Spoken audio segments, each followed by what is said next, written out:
You got all kinds of restocks here, including the Babies and some Yacht from '76, a beautiful, perfect record, and some country rock, and Al Stewart, etc. Stephen Stills, some classic rock from '70. Men at Work, beautiful copies of this, good player copy of that, nice copy of Steve Miller there. Joe Walsh, Heart, this is, of course, one of the best classic rock records ever. Royal Crescent Mob out of Columbus.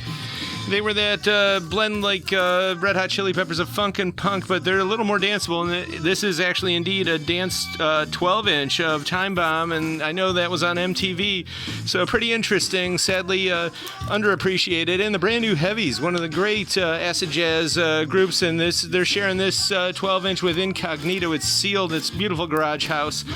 And here's a beautiful indie comp from 1990. Everybody's on here. The Sea Monkeys, who are great. Fly Ashtray out of the Bronx, and they were terrific. So is Azalea Snail. She's still putting out stuff today. Friends of the Family with New Mexico. It's early 90s, almost Nirvana-esque, and the only recording I think they ever made. Blow Dryer Experience, Gas Hounds, the Gamma Rays, and more. Just a beautiful record. And so is this one, Dharma Bombs out of Massachusetts.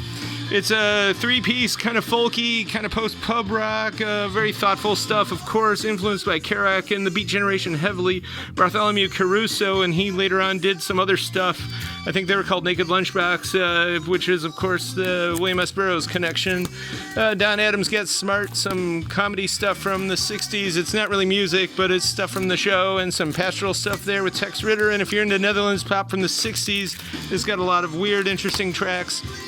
2LP Blues from '72, Oscar Peterson, Marvin Gaye. It's a player copy, but it's pretty desirable. Belly Eckstein, some good soul jazz from '73, 2LP. Weber at Longmire, this is fusion-esque stuff, and it's uncommon enough, and so is this. Bill Page, Sounds of the Sonic 60s. It's space-age, bachelor pad luxuria, and pretty good.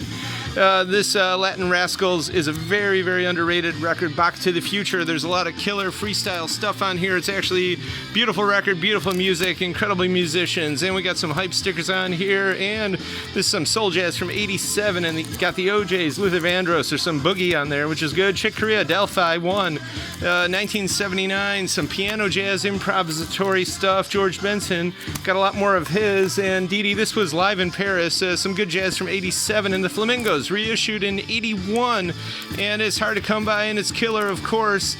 Allison Williams, all those hype stickers, and Roy Ayers, everything he's ever done is terrific. This is no exception. We've played this a lot, and we love it. Patty Austin, some Aretha Franklin, Cashman and West, some soft country stuff, and there's soft rock in the Redwood Furniture from 1972, and Flora Purim, the great from Brazil. And this is a lot of good live stuff on here, a lot of good tracks, and a lot of stars. Wagner Tiso, Roberto Silver, Ron Carter, and more.